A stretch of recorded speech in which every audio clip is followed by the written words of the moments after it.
3, 2, 1. What's going on, everyone? You are watching a special edition of the Take 2. You're watching a special edition of the Unnamed Indie Comic Show live with Skip and Ash and a special guest today, Nalo. You might know him from the Criminal Cast, and if you don't, then you aren't watching. You should definitely be. How are you doing today, guys? Doing pretty well. Pretty good, man. Snowed in, so pretending it's a snow day. I'm not snowed in, but I'm happy to be home, happy to be in front of my computer because we're talking indie comics, and man, my passion for them just continues to grow. I feel like every day, every week, I'm getting into something new, something different, and it just feels like a world of almost endless possibilities.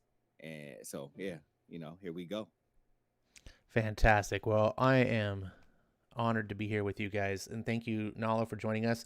Today is a kind of a special episode. You guys may be wondering what's going on. Normally, we would have the typical thing that we do here on the show, which is cover a current comic book that Skip and I are both really into. This is an advocacy show. It's not a review show. We don't sit here and criticize things. We geek out about them. These are books that we love. Unfortunately, both the two books that are featured on the show on the current racks, DECORUM and Firepower, neither one had an issue. And we were going to do something special. I had a different plan. That kind of real life kind of altered. So this came in lieu of that, is basically a Q&A show where Nalo was already invited to join us, and we were going to talk about some things. But since all that blew up, we decided, let's just, the three of us, we all like indie comic books to varying degrees. We're all into it.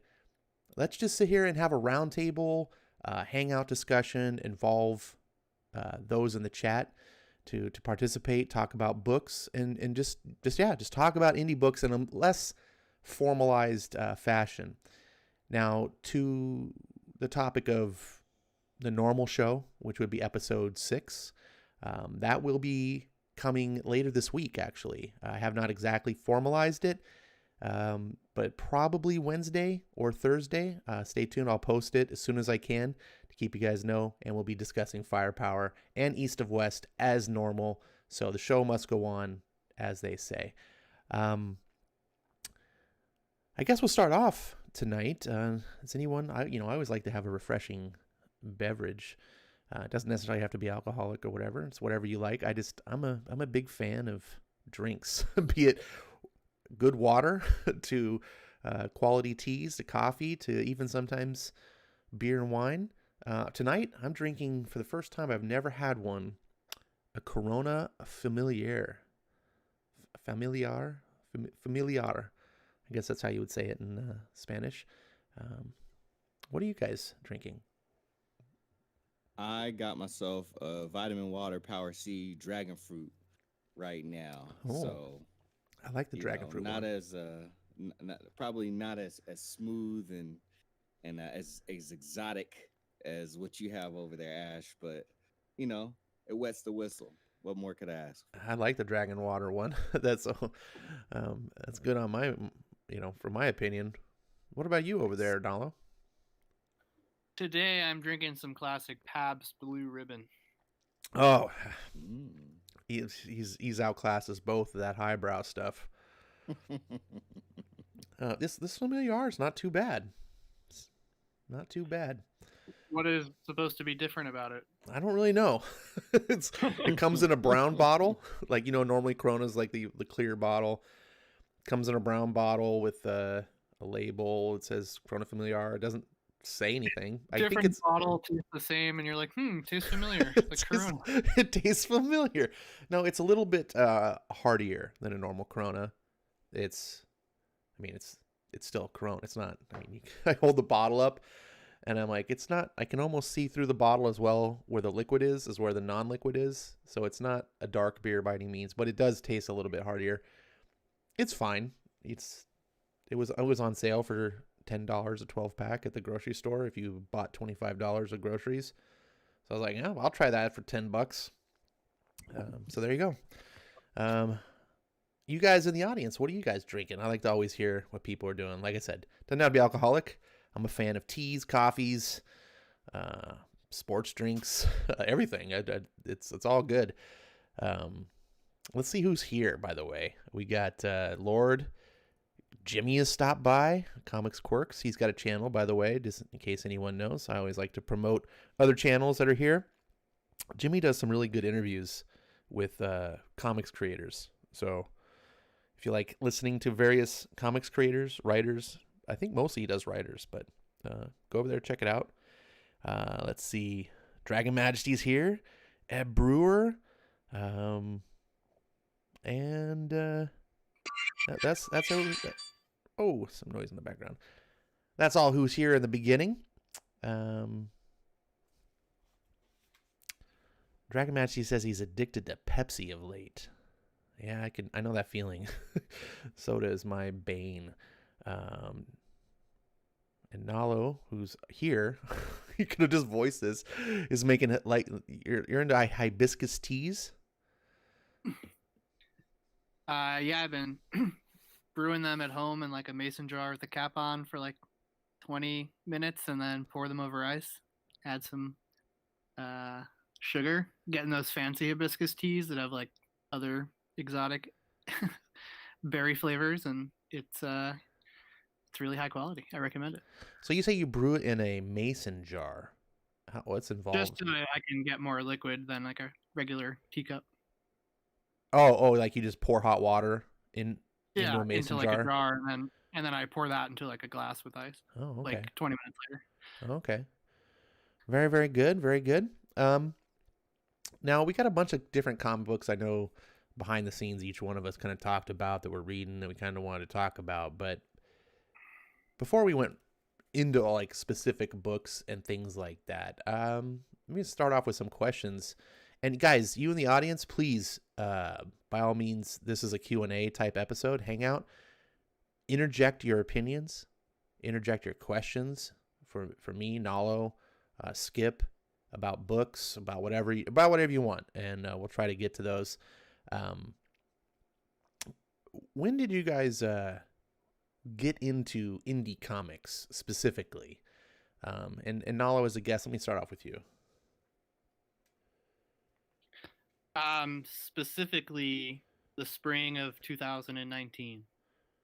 And as an addendum to that question, what specifically, I mean, when, but also why? Like, what was it about it? Was it a specific book that caught your eye? Like, what were the circumstances? Yeah, I alluded to this on the Criminal Cast.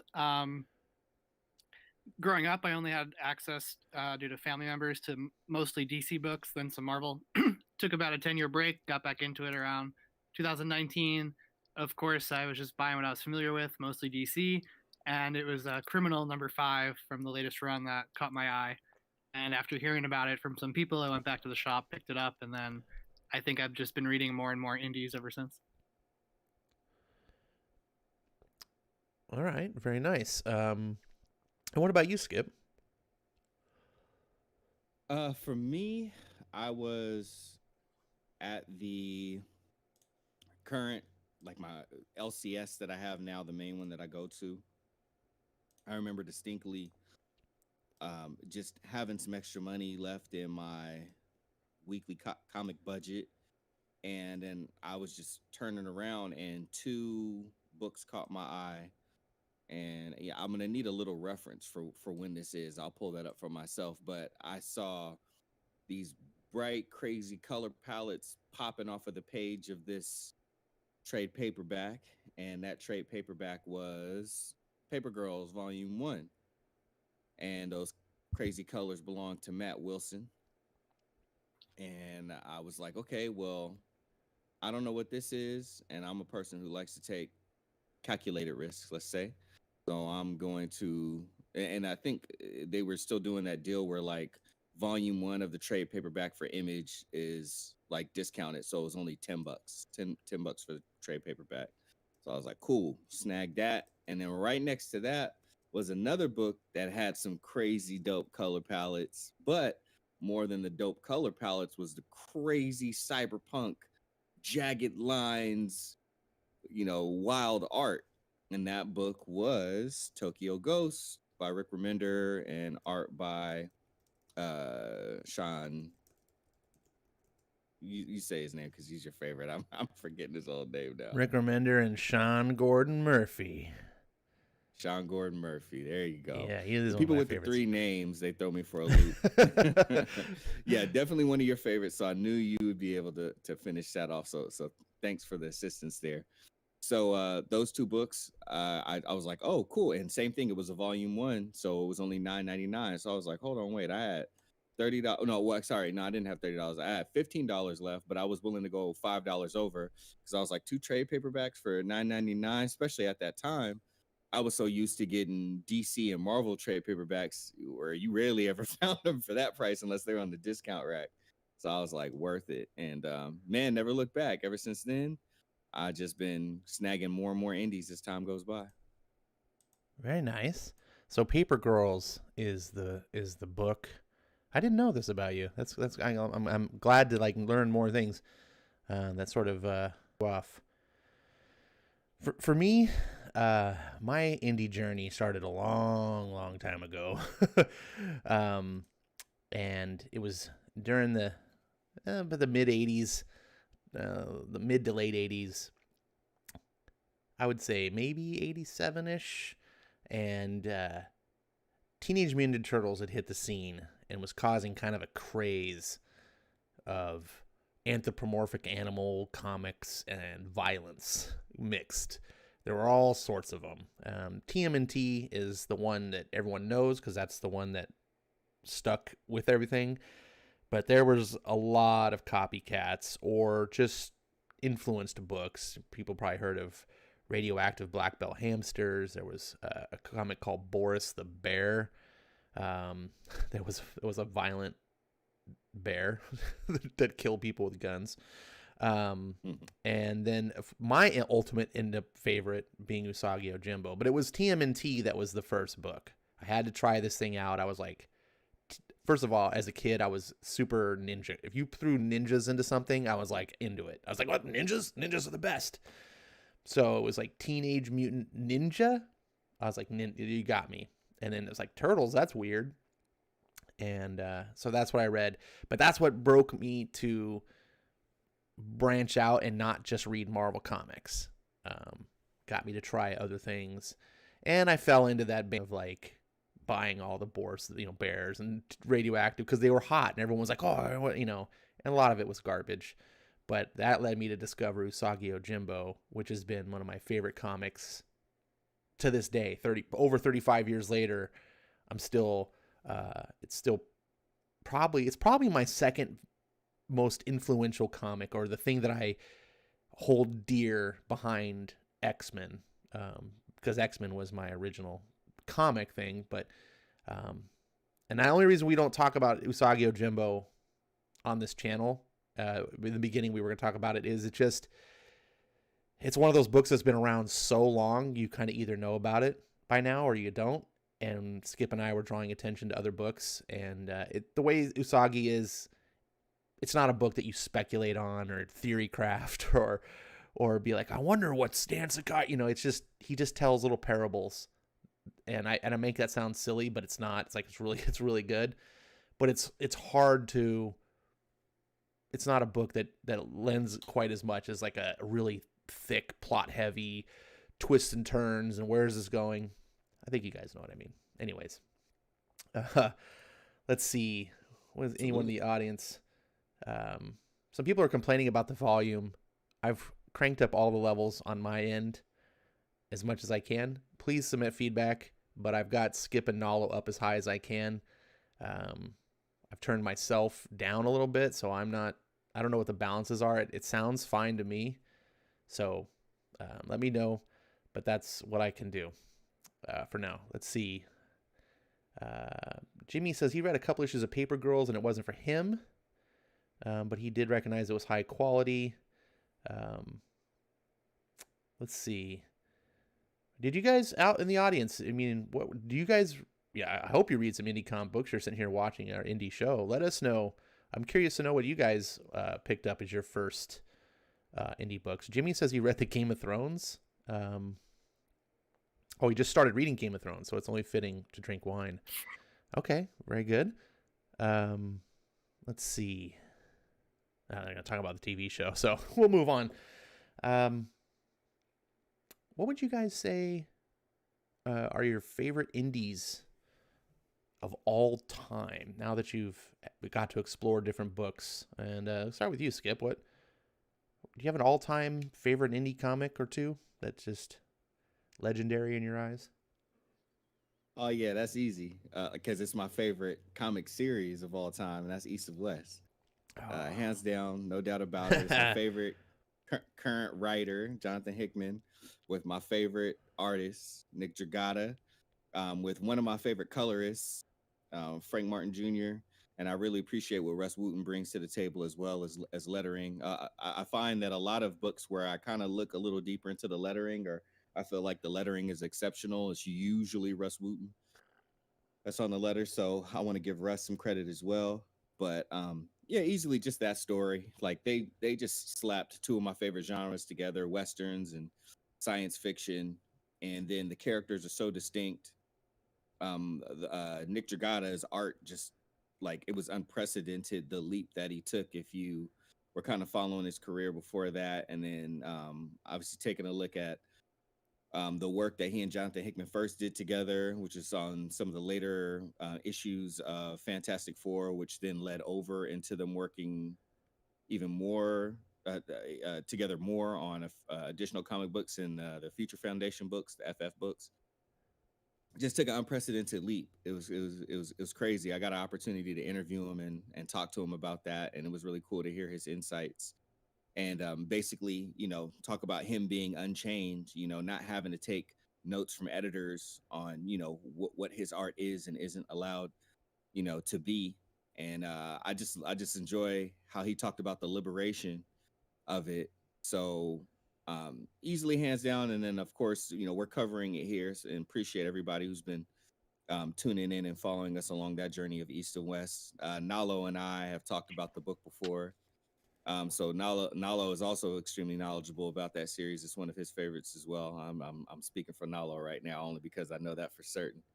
And knowing how it ends, which of course I'm not going to talk about at all until we actually get there for various reasons. I just enjoyed the way that the plane ended. It's just easy to drink down, goes down smooth every issue, and then the plane is just landed masterfully. I don't know if I'd say it's the best story that Jonathan Hickman ever wrote, but it's the least Jonathan Hickman story that he's ever done. And along with that, it's I would say the most heartfelt story that Jonathan Hickman has written. I think that's also partly what got me, is that it didn't just get to my head, but it got to my heart as well. Oh, for sure. That is a quality that I think my first experience with Hickman was a little bit of a detachment, where I was like, man, I'm really liking this plotting, and like the crafting of your story is impeccable, but it feels like it's written by a robot. Like, and this was Hoxpox, I think, was probably my first experience with him. And then eventually the book did get to some heartfelt moments, and that was when I was like, boom, this is great. And but you're right, my experience with East of West, I can testify, it's got so much emotional moments that I'm gripped to it. And Nalo is a big fan of East of West. Everyone I know actually that's read East of West, I don't think I've heard anyone go, yeah, East of West is okay. It was just like but Jimmy says his first indie was Oblivion Song or Last Siege. He can't remember, but he says both are great. Dragon Maz sees one of his first indies was Why the Last Man. I believe that was Vertigo, but we'll count it. We'll count Creator-Owned Vertigo as an indie. Because, I mean, is there really a big difference between Vertigo and Image these days? Nalo, what's your favorite indie of all time? Well, barring East of West, I would say it's a book called Providence by Alan Moore from Avatar Press. It kind of mirrors the life and stories of H.P. Lovecraft and is extremely well done, but also almost academic in how much research went into it, and how there are sometimes even 20-page long cursive journal entries at the end. And it's just really a masterful work, and nothing really matches it in terms of how much kind of research and thought went into it. And I'm just really proud to kind of own all, even different versions of the physical issues, because of the different kind of artwork. And I love some Lovecraft, so that series is pretty up there for me. All right. Nice.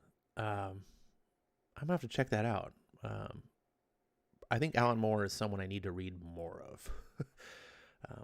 And I don't know why he's never really. I feel like I'm not appreciating him as much as I should. I feel like it's me. I don't feel like it's him. Like I feel like he can't. If everyone else can't be wrong, but maybe that's just maybe they are. I don't know. My favorite indie of all time is Usagi Yojimbo. So there hasn't been an indie just because of the scope of how long that's been great. There hasn't really been an indie like it since. And I'm going to cheat. I'm going to throw in a couple like other all-time favorites. I'm going to cheat. I'm going to throw in Gru the Wanderer. Even though that was published by Marvel, It was under Epic. And previous to that, it was an indie under Pacific. And it was, I think there was another publisher. And then it also later went to Dark Horse and Image. So, I have a fun story I want to share about that before we move on, and I'll make it quick. But oh, no, go for it right now. Yeah. With your list. Don't talk about Gru right now. So when I was producing the very first comic podcast that I was a part of, which was really nice, we got to the point where we got like press passes and we got free entry to like the different cons and stuff. That was one of the ways I was able to interview Nick Dragata. Also through my relationship with Ramon Villalobos, who's a good friend of mine, and a Warriors fan, which we won't talk about that right now. But during that time, we ran into some issues, and we need a little bit of financial backing to get over the hump, because we were getting ready to get bought out by LRM. And a buddy came in as an investor, and he was just like, I just need to see what you guys do and kind of like get immersed in it, so I really know what I'm getting into. So I was like, all right, well, come to Stockton Con with me. It's this little town right below Sacramento. So we go there, and we're going around, and we're just randomly walking, meeting, talking to everybody. We just finished talking to Ramon, and right across is another table that we don't see yet. And Bart had just talked to me on the way down. We drove down together about how like he grew up on Gru. He and his dad used to read that book together. It was like very near and dear to them. And it's a book that he wants to get back into. So right after we finished talking to Ramon, we turn around, and Bart just says to me, "Oh my gosh, no way." And I'm like, "What?" Because it was like alarming. And he's like, "Dude, that's Sergio Aragones." And I don't know much about Gru. I'm like, "Sergio Aragones?" He was like, "Yeah, that's the creator of Gru." And I'm like, "Dude, no way. I thought you said he's from like Spain or something." He was like, "I don't know why he's here in Stockton, California, of all places, but that's him." And he turned into a 9-year-old boy in front of me. I got to snap that picture. He got to send it to his dad. And it was one of the, in the over a decade that we've known each other, it was one of the coolest moments like we ever got to share in our lives. He got to meet his favorite comic book creator on a whim, going to his very first Comic-Con. What are the chances? Oh, that's a great story. That is awesome. Oh, that's cool. Yeah, you know, I miss cons. When I was younger, going to cons back at San Diego Comic-Con back in the 80s and early 90s, I remember I happened to meet Sergio Aragon, Stan Sakai. I've met Eastman and Laird. Wow. You know, back before they actually did the TMNT show. So I actually have a rare comic that's signed by both Eastman and Laird, and they drew a turtle in it for me as a kid, like having them sign it. And the next year they were not there, and they never came back to Comic-Con because they became big superstars with the cartoons and stuff. And the comic it's issue 7. It's worth a few bucks. It's not worth much because I don't have any authentication to prove, you know. But for me, it means a lot. I would never sell that. But it's hard to do these days. It feels like a lot of the names or they're just harder to access. I don't know, maybe that's just me or not, but that's a really cool story. Reminds me of a story once. Actually, I was at San Diego Comic-Con, and I'm a huge Kevin Smith fan. And for whatever reason, I was with my buddies, and we're sitting there in one of the aisles, and it's crowded full of people. And we were like talking about Kevin Smith. We're like, da-da-da-da-da. We're like shooting the shit. I don't know what it was. Maybe we were talking about Clerks or something. And then I like looked around. I was like, man, why is it getting all crowded right here all of a sudden? It's just so weird. Like, I mean, it's crowded anyway, but like really crowded. And there's like a line. I turn around, and there's Kevin Smith sitting at a table, and the line was for him. And I'm like, what are the chances that I'm sitting here talking about Kevin Smith, and then I'm like, and I'm oblivious that he's like literally like 10 feet away, like sitting at a table signing, and the crowd is like, we're kind of standing in the middle. I'm just totally oblivious. And I was like, and I had never seen him or met him before that point. So I was just like, a little starstruck, you know. I was probably younger than Jimmy back then. And so yeah, that's a fun time. Anyways, that's just me trying to relate to that story. So cool. Let's see. I'm trying to scroll back up. Is where I saw some comments that Tehillim says his first indie was Street Fighter 2 and the Zen Intergalactic Ninja. And that brings me to a question, which I'll get to in a second. Jimmy Comics Quirk says his favorite indie of all time is Hellboy, no doubt. And yes, it is an indie, he insists. And I question, I'm like, is there anyone that would question that Hellboy is an indie? But I guess maybe some people do. But my question that I was that this triggered me on was, are licensed books, do you guys consider them indies? Like, let's say like IDW is doing Transformers. Is that an indie? I consider it an indie because it is being published by an indie publisher, and although they can usually continue canon from the films and whatnot, or maybe the cartoons, I still consider them indie books. I mean, they're not creator owned. That is where they differ, but they are published by an indie publisher, and they generally don't get as many eyes as books distributed by the big two. So I do consider them indie. What about you, Nalo? I would say pretty much the same as Skip. All They're right. not creator owned. If I see like something on Boom that's Power Rangers, I still think of it as like a indie press. Yeah, I think that's fair. I think, by technical definitions, anything that's not the big two is an independent comic book. I kind of feel like that the industry has really changed from back in the day. Me growing up, independent comics like were books that like came out of people's garages. Like Teenage Mutant Ninja Turtles. It's printed in 2 colors. Just really like almost like. I compare them to like garage bands. And today we have a lot of smaller publishers, but they're printing high quality professional level books. Like IDW as an example. And while they're technically still fitting that same definition, I think in my head, part of me thinks of indies as still sort of that creator control, that thing that's outside of a mainstream product like Transformers. So I was just curious. I'm not trying to tell anyone they're wrong or anything, but I was curious. And that's why I say like Y: The Last Man, I consider that as an indie, because even though it's a DC book, it's very much created in the independent spirit. But I was just curious on that. Good question. Let's see. And speaking of like publishers, like IDW and stuff, are there any independent publishers right now that you guys think are just stand out and just doing it something especially right to your perspective? I'll start with you, Nalo. For me, that would be a publisher called Scout Comics. What's special about them? I would say they're kind of like a time warp. Like I don't know exactly what year, call it 1995, just whatever. They don't have superhero books, but every comic you pick up is what you think in your head, like a comic book. Has good art, like a story beginning to end, no ads in the middle. um, and so they have all different kinds of genres. And there's a few I really like that are, more dark or political.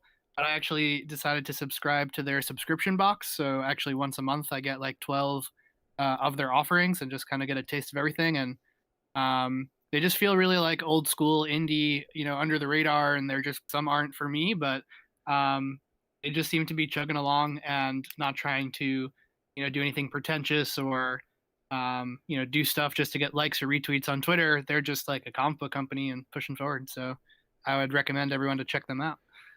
I heard about that box, that subscription box thing, and I think that's kind of a really cool idea, especially if you're a lesser known publisher and maybe your books aren't hitting all the shelves. Because that's one of the big problems in the independent industry right now is just getting your book on a shelf. There's limited shelf space. There's way too many comic books. My store is huge. There's a gigantic wall of current books. It's probably easy 100 feet long wall. It's too big. I get lost on this wall.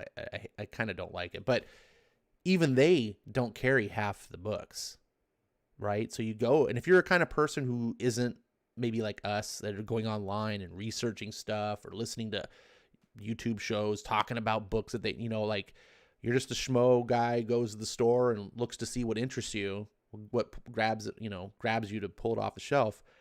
You may not, I don't ever see Scout comics on my comic book store, right? I'm sure that there's people who buy them and they'll special order any book you want. But getting that sort of shelf space for you to have that impulse buy is really rough. So that subscription box is kind of neat where you can just be like, hey, I like what you're doing. Do you get a discount on that box? I believe so. Yeah. So that's cool too. It entices you to get extra value by basically saying, hey, just throw it all together. I'll save per book, on value. That's really cool. I just want to add one more thing about Scout. A bunch of their books are actually books that have happened first on Kickstarter. So they're kind of doing like a unique like talent scouting, and they actually like will republish the book from Kickstarter and maybe in like slightly more chapters or slightly different format. So if you're like a huge fan from Kickstarter, you have a chance to collect it again. But for someone like me, I don't have the time to sift through all these Kickstarters, find out what's good, what's bad, take a risk. And so a lot of the books I really liked from them were actually Kickstarters. And the one I like the most is called North Bend. It's a really awesome like DEA agent who gets wrapped up with the CIA and asked to do bad things. That was actually a failed Kickstarter, meaning the guy didn't raise enough money, but somehow Scout found him anyway, and it's a phenomenal book. So I really like that they're pursuing kind of like scouting talent and doing the dirty work for me, so I don't have to, take risks on Kickstarter. Oh, okay. Oh, Very nice. cool. I remember you've told me about that book. Would you say that is, if you were to, if a person had a question like, hey, what's one book I should get from Scout just to try them out? Would that be the book, or is there another book? I would say that there is no book. It would be like, what's your person's genre? Because there's this fantasy book by them called White Ash that I also love, but that's like a fantasy book, right? So they just have like across the spectrum of genres. So I wouldn't say they have like a flagship book. Okay. And what about you, Skip? What publisher would you say is knocking it out of the park? I was trying to not pick the very apparent one, and it's not just apparent because we've been talking about so many books that this publisher has published. But it, ever since I discovered, those books, and granted, I did know about it before. Of course, it lapsed, like Spawn lapsed my brain, and I was young and old enough to have purchased those comics when they were coming out when I was younger. But coming back into comics, man, 2015, grabbing those two books, Tokyo Ghost and Paper Girls, is Image. I remember like just being like, yeah, these are the stories that really interest me. And like, at my comic shop, they're giving out like Image pins, and I remember I pinned one to like my King's hat because If you see me, I'm usually wearing some sort of Sacramento Kings hat. And I just wore it, and I was just like, man, and it was my favorite color, like this powder blue pen. And I was born in North Carolina, and so being a UNC fan, like everything was just falling in place for me. So it's just tough not to say them. And it is interesting, obviously, with so many creator-owned books there, and really all of those creators, having their own, production company, so to speak, and an Image being the publisher, actually take the books, publish, and assist with distribution. I want to give a shout out though to a precursor to Image Comics, and it's actually a company that I've been going back and grabbing a lot of books from, and that's First Comics. First Comics published American Flag. That was actually the first comic from First Comics. American Flag by Howard Chaykin, which design wise was an extremely influential book that had come out at that time. I didn't read it till only recently, within the last not last year, 2019, and collecting it really this year physically. I also recently got a copy of Times Squared, another book by Howard Chaykin. It was a graphic novel that he had put out on First Comics, and again, just like those types of stories, Howard Chaykin storytelling, mixing jazz with the future, and like the the hyper masculine protagonist, and all of that stuff, as well as Dreadstar by Jim Starlin. Jim Starlin being my favorite comic book writer of all time. I really enjoyed Jim Starlin's art and his storytelling, like in the futuristic setting and everything that it happened in, while still being like very like poetic and slightly even medieval. So shout out to First Comics, and they were one of the first to really put an onus on creator-owned books, and the content creators holding on to the rights to those characters at that time, and nabbing someone like Howard Chaykin, who was just red hot at that time, was like a really important thing for them. And so they were a bit of a precursor to Image Comics and what they would offer creators, owning their creations and whatnot, when they kind of fully bloomed in the 90s. Fair enough. I like Image quite a bit. Pretty much almost all the indies I read are from Image, so it's hard to be like, but I will say that I personally, I disqualified Image for my personal view of this question for one particular reason, and it's not necessarily a fault on Image, like Image is doing something bad, but just for this category, and that is, Image is more like a traditional book publisher than it is a comic book publisher.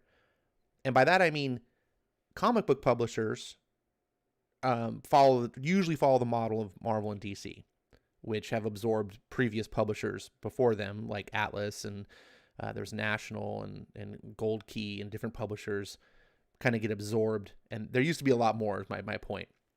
And then now it's just Marvel and DC.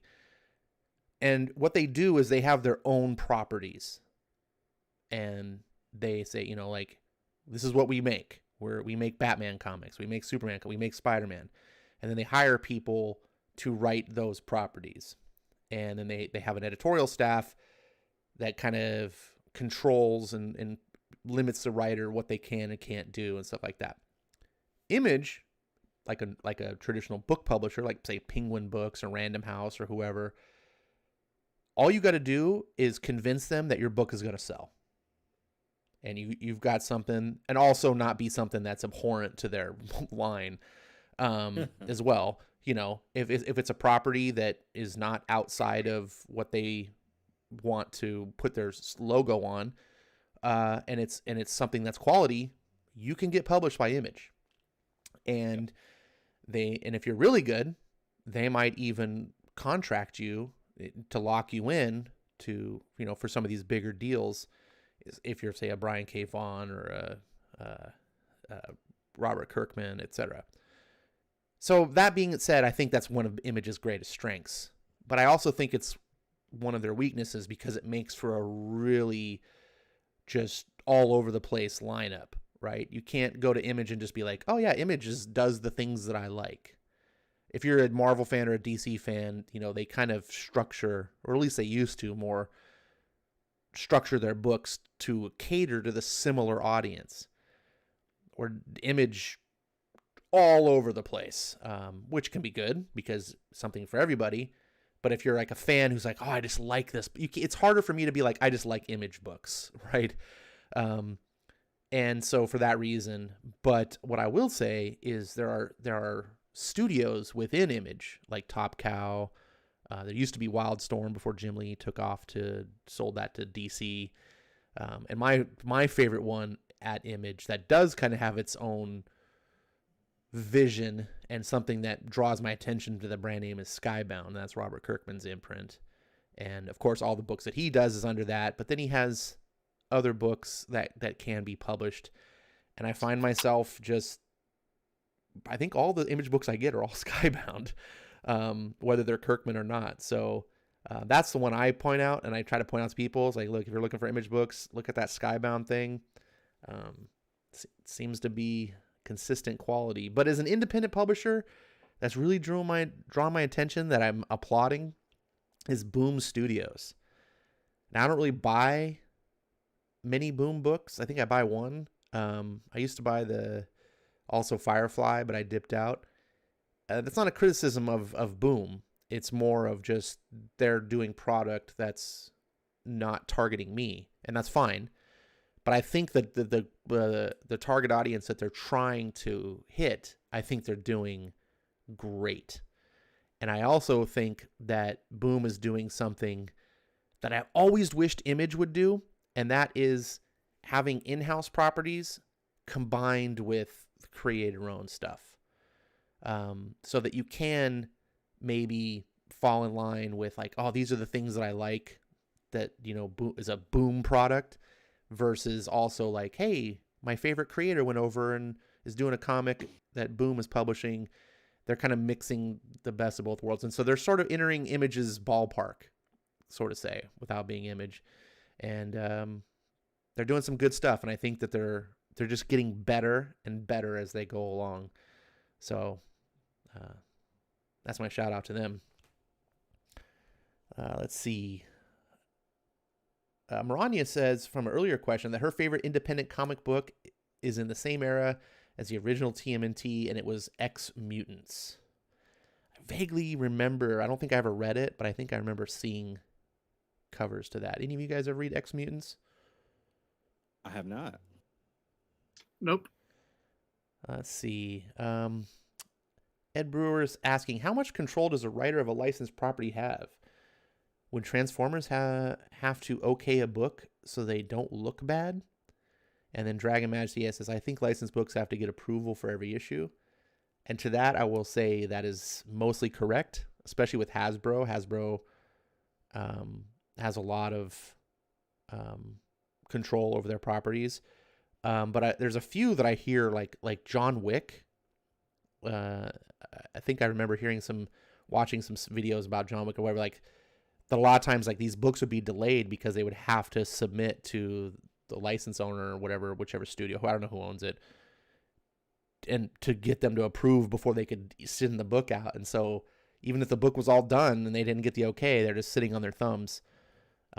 So yeah, there can be, and I think obviously there's probably, I'm guessing there's some license holders that just are more lenient and just trust their property as being okay, used okay.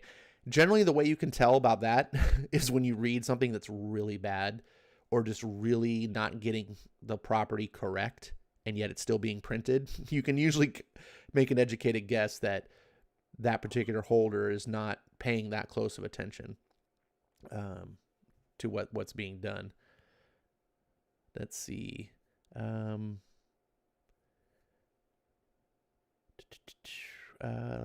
Dragon Man says, Boom did 3 Stan Lee books about 10 years ago that were good. Starborn, Soldier 1, and Traveler. I did not know that. Did you guys know that or read any of these? I had not. I might have to go check those out. Skip, you said you liked Boom, but you can't think of what the answer would be. What were you saying about that? It was Ed Brewer. Brewer had asked a good question. He said, "Who is Boom's audience?" Oh, And that's when I say, yeah, I really like Boom too. I like the books that they've been putting out. To Ash's point, kind of them adopting a bit of the image model while also still having a few of their own properties to kind of give them a little bit more of an identity. But yeah, I don't know who Boom's quote unquote audience would be. my guess. Before, Go ahead, Nalo. I was just gonna say, while we're still on this topic, another publisher I think deserves a mention is AWA Upshot. Oh, I haven't read all of their books, but I think they deserve a lot of credit for launching literally the month the pandemic took over, right. and they still managed to keep going. And the books of theirs I have read, I've enjoyed a lot, and kind of similar to these Scout ones. They just feel like comic books. You don't have to think much about what that means or debate it. They're just comic stories, no ads, and you know Yeah, just wanted to AWA throw has them out. really managed to draw attention to themselves and get a lot of good response. I don't hear anyone going, screw those AWA. All the buzz seems to be very positive. It seems to be on the tongues of comic fans, which is a big deal because so many books just get overlooked. And so keeping your product sort of in the ecosphere, on the discussion helps keep you relevant. And so yeah, I think AWA feels very relevant, and that's a good job. Whoever's managing that company is doing something right. Definitely. I would say that a Boom. Going back to that question, I'm not obviously I'm not the definitive answer, but my guess is that Boom's target audience, what it seems to be to me, is the normie slash manga fan. And by that I mean sort of the person who's not necessarily like opposed to comics, but they're also not the kind of person who's like, I'm going to my comic store to buy a comic. Like, they're not like me, like they're cool. Comics can be okay. They read some manga every now and then, maybe watch anime, watch the cartoons or shows of some of their favorite comics. They're like, oh yeah, Umbrella Academy is great, or whatever. There tend to be maybe a light. When I say lighter, I mean audience that's looking for more lighthearted material, not anything super sophisticated and deep. They're not going to be picking up necessarily Black Monday Murders from Hickman, but they want something that's fun, entertaining, and a book that they just started producing recently that's drawn both Skip and I's attention. We might talk about a little bit later. Is We Only Find Them When They're Dead. And that's a book to me that seems very much, I mean, even if you look at the cover of that book, the cover looks almost like I'd expect the cover of a novel at Barnes. You go to the bookstore and it's just like right there in the front when you walk in. Big, giant, bold letters with a little bit of art just to draw you in with this title. Bright colors, easily accessible if you pick this book up. It's not going to just be super complicated, weird, geeky storytelling. It's just straightforward. Oh, you can follow along. The art's really pretty. Again, bright colors, and it doesn't reek comic book. And I think there's a lot of normies out there that have that aversion because they're like, they think of comic book, they think of Simpsons comic book nerd guy, the comic book shop owner. And they're just like, ugh, but this is something that feels like, oh, this is something that's for me, the non-comic fan. And I think that's what Boom is targeting, but also doing it in a way that's not alienating the fans, right? They're not purposely being like, our books are not for comic fans. They're not doing that either. They're doing this like nice hybrid thing, and it's making a product that kind of says, hey, this is for everybody. Like, come on and enjoy our stuff. And they're not making any weird waves out there in the media to get people upset at them. They're just printing books, and people seem to be happy with the products because their market share is going up, and it's gone up during a pandemic, which is saying something. Let's see. Snatch Face says AWO is killing it. Dragon Majesty says the Stanley books only went to 12 issues each, but they're worthwhile. Skip is talking about it. Erratic is a book that he's been enjoying. And so on that topic, since you bring this up, Skip, what are the current indie books? You know, obviously it's going to be DECORUM. We'll skip DECORUM and Firepower. We talk about those books. But aside from the books that we talk about, what are the current ones on the shelf that are drawing your eye and getting you to drop a couple bucks at the comic book shop? Indeed. I'll give a few, and I won't be long winded with it. One of them, which if it had come out in single issue, I think it would qualify for this spot a little bit more. But because of the quality of it, I'm still going to note it. And it's Blue and Green by Ram V, with art by Anand RK. Really cool story about a jazz musician who has a death in the family, has to go back to their house and battle their demons. On one side with kind of some traumatic family memories, while also taking a look at what's ahead, dealing with the fact that death being made real, and them not wanting to die without realizing their full potential. Wes from over at Thinking Critical has been talking about his love for Ram V, so I finally found a book from Ram V that I could dive into. Blue and Green is my favorite Miles Davis song, so when I looked up and I had seen that title, I was like, this is the one. That's nice. The other one that I've really been enjoying is Ice Cream Man. I didn't jump on it when everyone else did. It is still current, it is still coming out, but I'm playing a little bit of catch up. But I've really been enjoying that story considerably. It's fastly becoming probably my favorite comic that's out. That's my favorite indie comic that's current and that's coming out. If we're gonna stick with W. Maxwell Prince, who is the author of that book, I'm gonna go over to Haha. Issue 1 had just come out, and I didn't jump on it at first. I think I was a little afraid, like, I'm enjoying Ice Cream Man. I don't want to read a book that like might take away some of that joy. But nope, did not disappoint. Again, Wes telling me read this book, and me being hard-headed and waiting till a little later.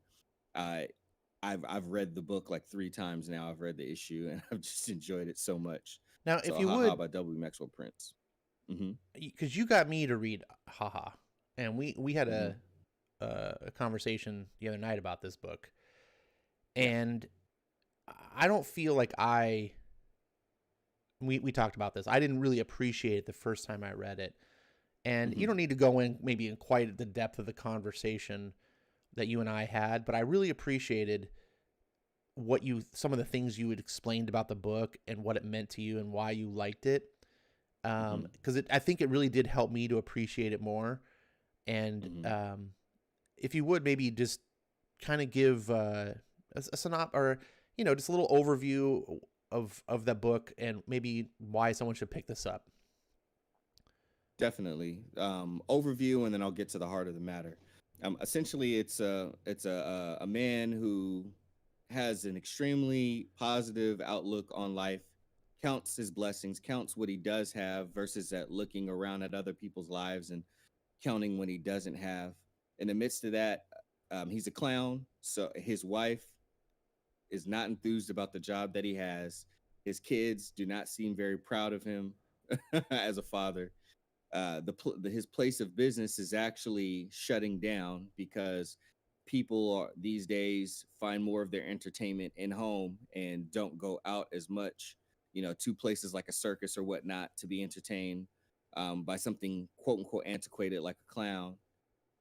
So he's losing money. He doesn't have a lot of money, and he's up against rent. Rent is coming up soon. As he leaves his job, getting his last check, his best friend, another clown there, mugs him.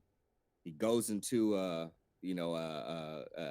bank because he did tuck his check in his shoe, so he got to keep that. And some people rob the place, and throughout every part, as you see these terrible things happen to this clown, he just continues to talk about the things that he appreciates in his life, and he counts his blessings, and he even gets a bullet right between the eyes. And it's funny, the things that are supposed that should be kicking his butt in life, his positive outlook, and it's almost a little delusional how positive he is. Those things tend to come back around and be the reasons why he overcomes every obstacle that comes up against him. He he well, I won't say too much more about the bank robbery. He does get shot right in the head, but his clown-like nature and his positive outlook on life and all those things end up being his advantage. And at the end of the story, I really like how it ends, because you're not spoon-fed what exactly the I won't say the moral of the story, I feel like is pretty apparent, but the ending is you're not spoon-fed, and to a degree it kind of leaves it on a cliffhanger, like, was this dude crazy this whole time, or did things really end up going his way? And the reason why it kind of rang so true to me is I live my life in a similar manner. A lot of things, a lot of negativity comes up against us day to day, and we have the option to allow those things to perturb us, to disturb us, to take our energy away, to distract us from the things that we want to enjoy about life in the day, or we have the decision to lean into our blessings, the things that we do have, lean into those and take the day and end up being victors instead of losers. And that's why that book kind of came to me. And of course, the odd, kind of jilted, tilted way that the story is told really brings the entertainment value and makes it intriguing and interesting. Right on. And Nalo, did you read this book by chance? I did. I only read it once. I was very impressed with the art and style of the book, but I was a bit confused by the ending, so I think I have to reread it. Yeah, it helps to talk to I like having Skip on speed dial.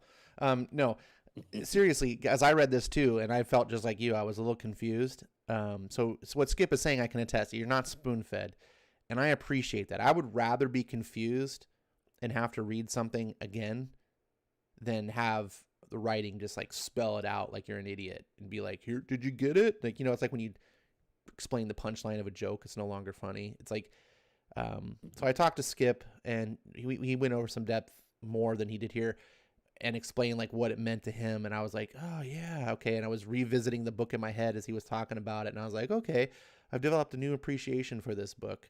So that's why I wanted him to talk about it a little bit here. And my understanding, correct me if I'm wrong, Skip, that this is a series of one shots. It's not a serialized book, right? Yeah, correct. It's essentially six one shots, so they all take place in the same world, and they have a connecting theme, but you don't stick necessarily with the same characters as the main point or the main protagonist for each story. But at the same time, we've just gone through issue 1, so we might get a little bit of a curveball when we go over to issue 2. Who knows if some of the things might be. I will say in Ice Cream Man, it was a bit of a similar thing, but there was a connecting through line. It was the Ice Cream Man himself, and a few other issues. Some reoccurring characters do continue through, but it is more in the vein that Ash talked about. And last point, part of the reason why I like not being spoon fed so much is because we can come back to this place, and then we get to share, like, hey, like, what did you think about that ending? Because again, it wasn't extremely defined, and it inspires more conversation than like, oh, yep, they fed me, I know exactly what that's supposed to mean, boom, boom, boom, boom, boom. We could talk about it, but it doesn't inspire as much like dense perspective from so many different folks. So I really enjoy that too. Yeah, I'm looking. I got a couple of the covers for the art on the screen while we were talking about it. Oh yeah, and all the covers are extremely different, but you can see that underlying theme of not necessarily clowns, but any sort of the sort of entertainer, that family, where issue 2 has, I believe, what are these called, burlesque dancers, or I think that's what those are called. But and then it's got issue 3. It has the mime, and issue 4 has a different clown. Looks like he's floating in space, almost like a jester almost. Because there is a specific name for that type of burlesque dancer. There's like this specific type of play that they're from. I just can't remember exactly what the name is. I do want to point out also, in the theme of what Ash is talking about, these kind of being one shots, to make it even more individualized, it is a different artist for every issue. Oh, okay. That would probably explain the different covers as well. So when I read this book, it reminded me a little bit of Twilight Zone. In the sense that, when I entered it, I knew I've never read Ice Cream Man, but I knew Ice Cream Man was supposed to be a horror book. And so I went into this book thinking, oh, this is a horror book of some sort. So I'm reading the story, and it's about this clown, and I'm like waiting for the cards to drop. Like, I'm waiting for this clown he's going through, and he's having this miserable day. And the first half of the book felt like a lot like the Joker movie. And I was like, this feels a little derivative, but it doesn't go that way at all. It's not. And when it ended, I was like, wait, he didn't go around and murder everybody. I was expecting that to, and it doesn't go that direction. And so I was like, I was left with my head scratching, and then Skip and I had our conversation, and I feel a lot better about the book now. And I like, oh yeah, I feel like this is something Twilight Zone might have told back in the day. So if you're into that, if that sounds at all interesting to you, if you've read Ice Cream Man and you like it, or you've just heard about Ice Cream Man, this is something you can get on the ground floor. There's only one issue out so far. And they're one shots, so presumably every issue is a jumping on point.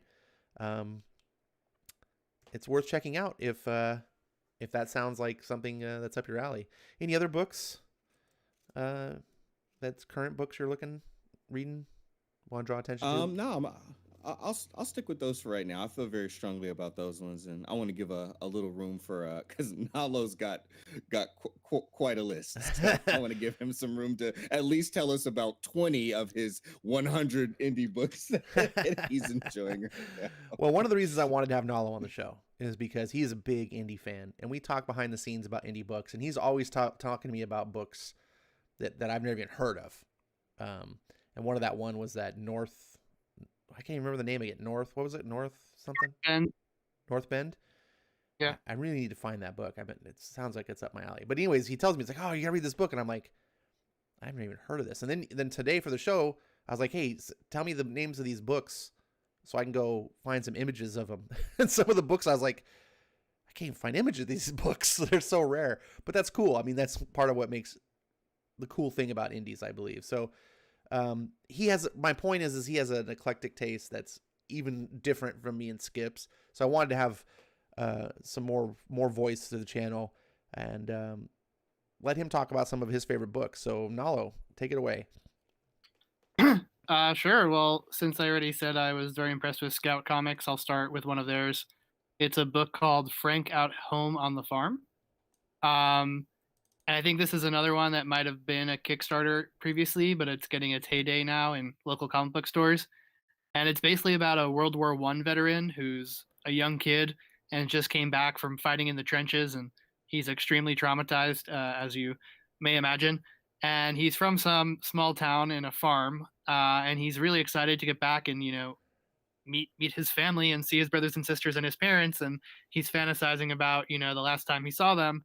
And when he gets there, there's like no trace of any people. It looks like people just got up and left. And he's, pretty confused about that. So he goes into town, starts asking everybody about his family. And everyone says they never heard of that family. They don't even know about that house.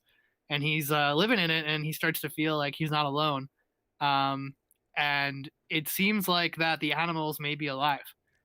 And he keeps kind of having these flashbacks to being in the trenches and imagining these kind of Germans coming at him as animals themselves, dressed in like these military costumes. And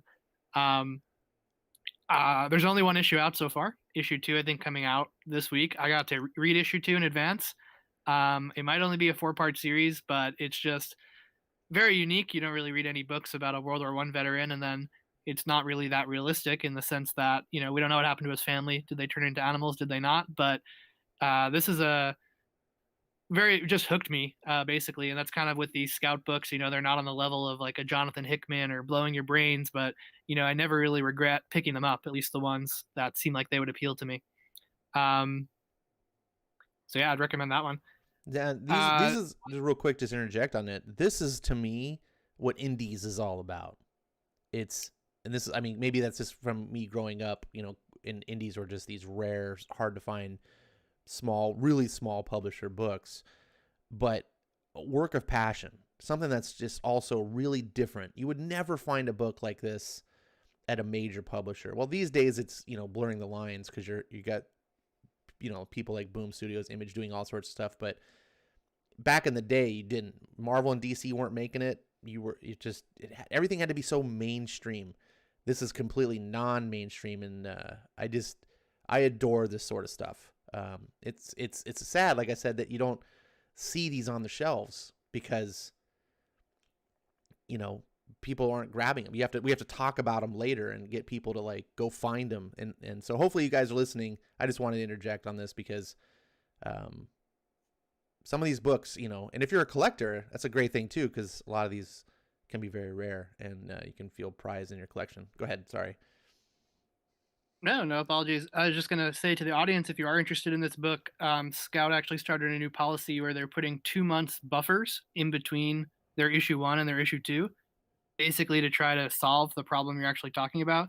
So issue 1 came out in December, and issue 2 has a 2-month delay to kind of let the hype or word of mouth flow and allow people to put their orders in. Oh, that's a really good idea. Kudos to Scout. Yeah, I'll maybe just cover 3 in total. So let me know if you don't have the images. I can pick a different one. But the next one I wanted to talk about is called Resonant, which is from Vault Comics. Resonant is back for its second arc, and I believe that the creator, the writer, his name's slipping my mind, but he's super accessible on Twitter. I think this is his first comic.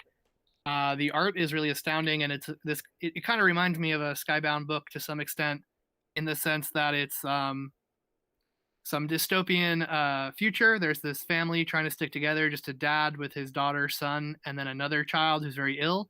They don't have many resources, but in this world, there's some sort of like biblical disease or attack that has set everything off course, and it's that these waves come where these like cicadas kind of fly around you and you shake violently and your body like imagines like your worst fear or something to that extent. And so everyone has to, like, when they hear these cicadas like hissing, they kind of like want to strap themselves down and like get into lockdown so they don't like accidentally kill their best friend or something to that effect. And yeah, it's very reminiscent of a lot of Skybound books in that there are some shady characters out there in the world, and there's like a nice community that's kind of like a religious cult. And it just came back, issue 7. I think it's the final arc 2.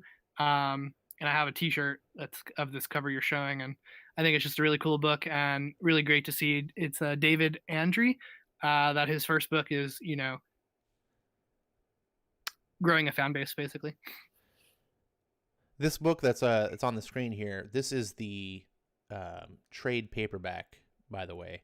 I didn't get the individual covers for the issues. This is the collected volume. I believe you can get this on Comixology for like $10. I don't know what the physical book is. Ed Brewer asked, "What's the price point for all these indie books?" Pretty much all the indie books that we've talked about are all in the $3.99 price range, and that's one of the great advantages of indie books, is they're not pulling the stuff that the mainstream guys are doing, where they're like, whether it's DC, like, hey, we're gonna throw a couple backup stories and raise the price to $7.99, or Marvel, like, hey, look, it's a few extra pages and we're gonna charge you, $5.99. Like, none of that shenanigans with the indie scene. It's just they live and die off the quality of their books. And I'm just going to add no ads when you turn the page. That really bothers me in You don't Marvel like and DC ads? book. Just not in the middle of my reading experience, no. Well, I know a lot of people are big on that, so I won't criticize it, but I hear a lot of that is like a selling point. Like, hey, no ads. I was just talking to one of my real life friends and lives next door to me. Like, he's talking about books, And he was like, "Oh yeah, this book, yeah, it's great. It's like 32 pages, no ads on it." And I was like, "Oh, it was Firepower we were talking about." And he's like, "Oh, it's," and I was just thinking to myself, I kind of like the ads. And the reason why is because when I go back and I flip open an X-Men comic, let's say from the 80s, those ads, it's really cool. It's like a time capsule. Today, those ads don't mean anything, like as far as like current ads. And back then when I opened the comic books, I was like, oh, who cares about the Nintendo Power Fist? Like, I don't care. Like, that's skipping it, right? But today I look back at those ads and I'm like, oh, look, I can send in and get a rifle. It's just like, it's the weird stuff that's in these comic books, when they're like 30 years old. And so part of me has that nostalgia of like, I wish they would still have ads so that these books down in the future will be able to look back. I kind of miss that, to be quite truthful, but I understand why some people aren't. Plus, I also wish that there were more ads because it would bring the price down of comics, and I would like to see that as well. Yeah, fair points. Ed says, if ads make books cheaper, give me more. And Dragon Majesty agrees with me. Thanks, Dragon Majesty. So Resonant sounds like a book I want to check out. I love dystopian. You hooked? I was like, Dystopia Future? Gotta read it. I love dystopias.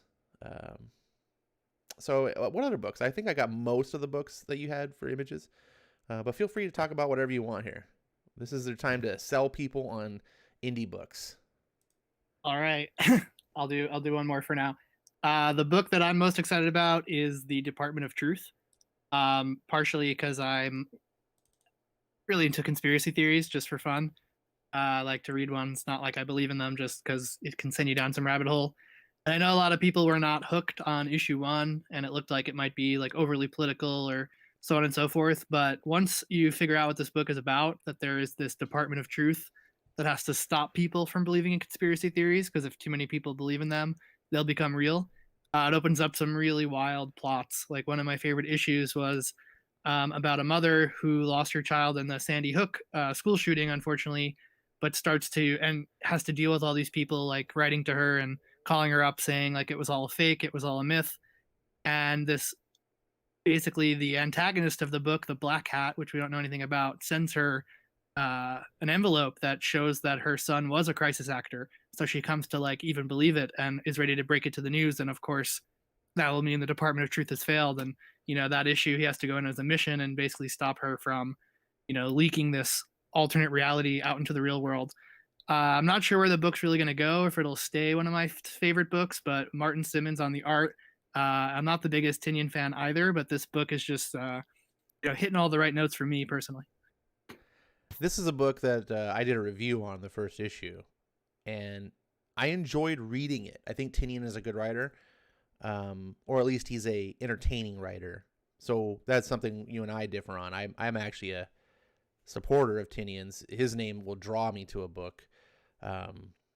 And this was a book that I didn't jive with me precisely for the thing that you like about the book, and many people do like. So by the way, anyone listening, don't take this as like makes the book bad, because a lot of people like it. I didn't like the fact that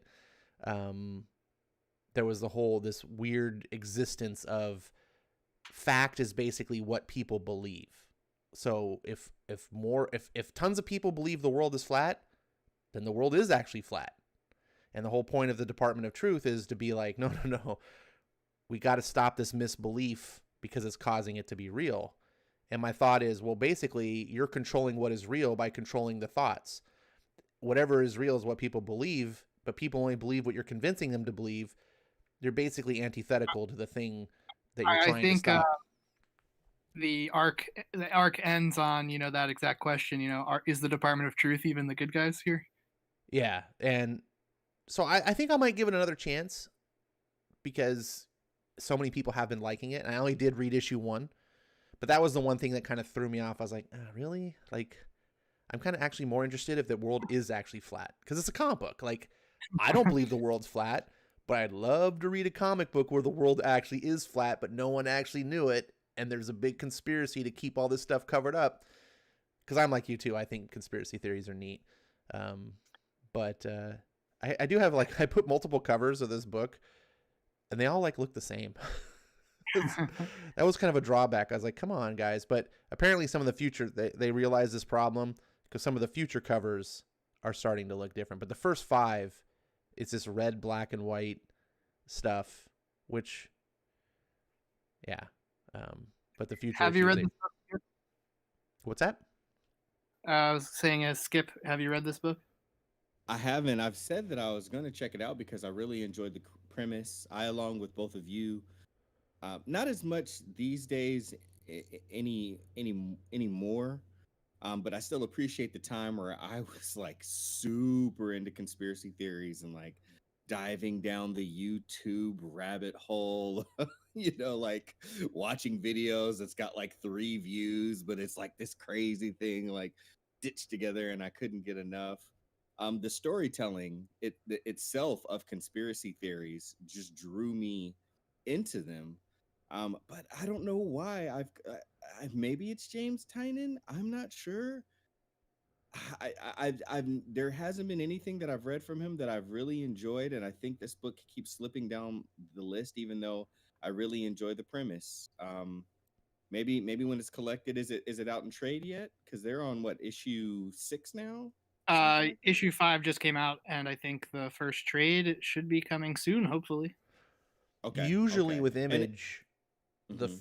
usually one of the things I like that Image does is the collected trade. Let's say it's the trade is issue 1 through 5, then the trade will come out usually around the same time as issue 6. So yeah, it comes out February 24th. So it makes a really good time if you're a person who's like, oh, I want to try this series out, but I missed the first 5 issues. Well, lucky for you, here's the trade, and you can jump on every time. And I know Kirkman does that with all his books, like Oblivion Song. As soon as the newest book of the new arc comes out, on the same day the trade of the previous arc comes out.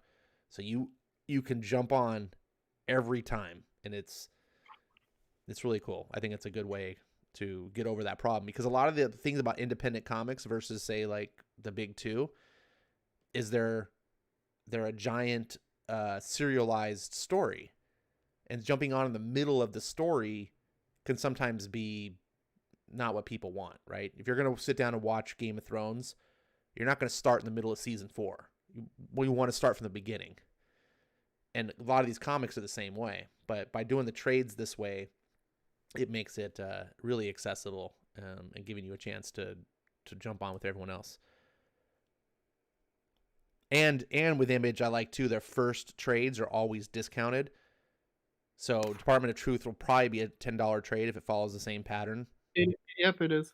So yeah, for $10 you get, it's really good. What else you got? Well, maybe we can hear from you, Ash, because I have to get going soon. Otherwise, I can just keep talking. Well, I mean, if you got to get going, you probably don't want me to eat up your time. All right, I can do another one. Is there a different book you wanted to mention, Skip?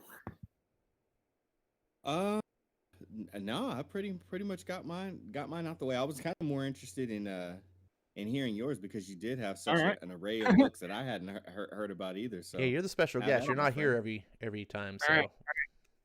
So the next book I would want to talk about is called Stillwater, which is by Chip Zdarsky, which is another Image book. Recently started, and actually reminded me of a Scout book I really like called Atlantis Isn't Made for Tourists, but that was only a 4-issue book. And it's kind of about like someone who stumbles upon a town that has some sort of special properties, and the people who run the town are doing their best to keep it hidden. So that's in that Scout book. So Stillwater is kind of similar. Our main character, he's living in New York City. He's a startup entrepreneur, and he hears about an inheritance from an aunt he didn't even know he had, who lives in this town called Stillwater. And once he gets there, pretty much right away, he sees kids playing on a roof, and the kid like falls like 10 stories, and he's like freaking out, losing his mind. Kid just gets up and he's like, "What are you looking at, dude?" and like walks away. And he slowly begins to realize that in this town of Stillwater, people can't get hurt, and people can't die, and people don't age. And it turns out his mom has been trapped there, and she was the one who kind of was trying to communicate with this fake, "Oh, your aunt left you an inheritance." And so all the people there want, to let the outside world know that Stillwater exists, and the judge has kind of become the dictator.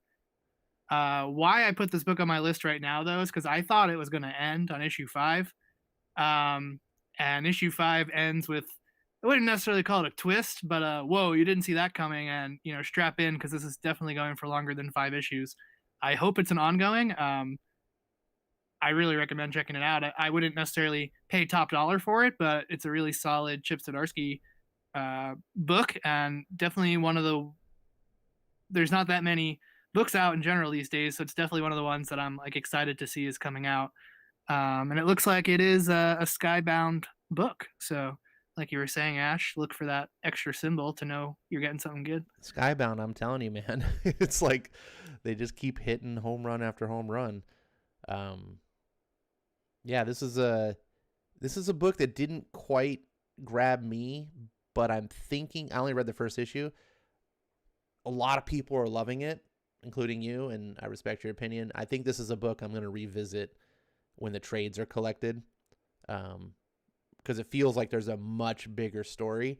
And sometimes when you just read the first issue of some of these type of books, you don't get the picture yet. It's like reading the first 50 pages of a novel.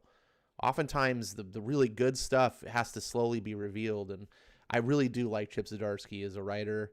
I love what he's doing at Marvel. He's written one of my favorite comics in the past 20 years. And I think he's writing currently the best Marvel ongoing comic. So yeah, I'm a fan.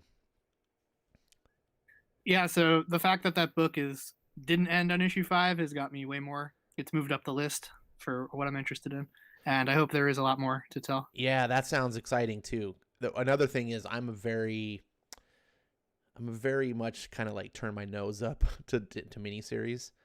My feeling is like a miniseries needs to be extra special. If you're just going to sell me a 6-issue story and it's done, that's fine, but it better be wham bam, like knock my socks off. And generally I'm the kind of person, this is why I love Ed Brubaker so much. He's just like, I'm just going to publish a hardcover book. Here you go. Like, I'm not going to dither around with the floppies, because that's what I want to do. If you're just going to sell me 6 issues, I'm just going to wait for the trade. That's me though. I mean, obviously I'm not telling anyone else to be that way, but I like to collect a long haul story. I like settling in for a couple years or more, hopefully. So that's exciting to hear that Zdarsky may be doing that with Stillwater, because I think that really worked for Gideon Falls, right? The fans got into that book, and it just didn't end after 6 issues. It just kept going and going, and you're like, oh, what's this rabbit hole we're going it down? And it does something that's what comics are all about for me. That's like their advantage. Yeah, I'm right there with you. I've just come to accept that most indie titles are miniseries, and that's partially due to the economics that they, can't necessarily keep the book going. But that's another topic. Right. All right. I think you had some other books. Sure. Do one or two more. So another book I'm super intrigued by, let's say. We'll see how it turns out. It's called Sea of Sorrows. It's from IDW, and it's by the author Rich Douek. I'm not sure how to pronounce that.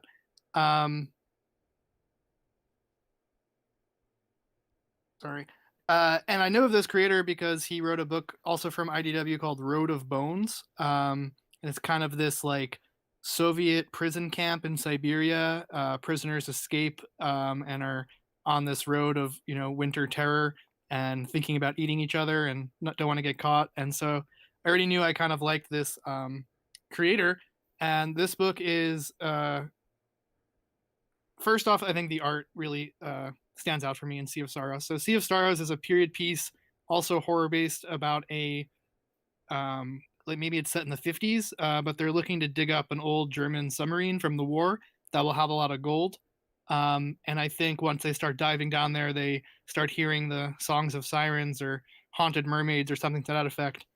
I think there's only 2 issues out so far, but what I really liked about it is the cast of the ship. You have the naval officer, the greedy guy who just wants the gold, the guy who's actually doing the diving, and just this kind of underwater art and adding these kind of bubbles, air bubbles everywhere. It's such a stylistic book, and I already was so impressed with the previous book I read by this creator that I was just excited to see IDW, putting out another book that wasn't a license and shows that they, know how to pick them still. Very cool. Is this a 4-issue miniseries, or what do you know? Probably 5 or 6, I would say, I or like 4. I could only find 4 issues. I was just curious. This is And it one of might those be 4. books I don't know anything about it other than what you've told me. This is one of those books that feels like fits the description a lot of people talk about, where like indie books are they're just trying to write a story for like a movie. And true or not true, I don't know. But one of the things I would say for like a book like this that strikes me is this will probably never be made into a movie because Hollywood only knows how to make crappy horror movies. And by that, I mean, they just do that formula of like, look, here's some monstrous person with some sort of weapon chasing down dumb teenagers. Whether it's Texas Chainsaw Massacre or the 5th reboot of Friday the 13th or something of that nature, it's always the scare tactic, dumb horror. And a lot of the really intelligent, thought-provoking, not necessarily even scary, but more the classical horror that like you might get from H.P. Lovecraft, Hollywood generally is not interested in.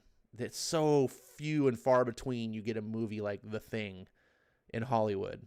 But these books that I see that it seems like a common theme with, especially books that you present to me and Skip presents to me, I'm like, yeah, this is definitely like, it's very interesting, but for the horror movie genre, that audience, it's just targeting a way different crowd. And so I guess my ultimate point, I'm being real long-winded here, is that this is the kind of book that you're probably not. This is why you would read comics, so you can get this sort of stuff, because you're not going to probably get it anywhere else. Definitely. I would agree with that for sure. Now, you had a book on your list that I know Skip was really interested in. I want to hear more about, because I don't know, it kind of draws me in from the cover, is Homesick Pilots. Skip, since you're also into this book, why don't you tell us what this book is, and then I'll get Nalo's opinion on it. Absolutely. Nalo and I share a love for the book Coffin Bound, which was also written by Dan Waters. That is the main thing that it pulled me over into being interested in this book. I think 2 issues are out now, maybe 3. I've only read the first one, and I did enjoy it. But ideally, there's this, or basically, there's this uh, group of kids who they have a band. The name of their band is Homesick Pilots.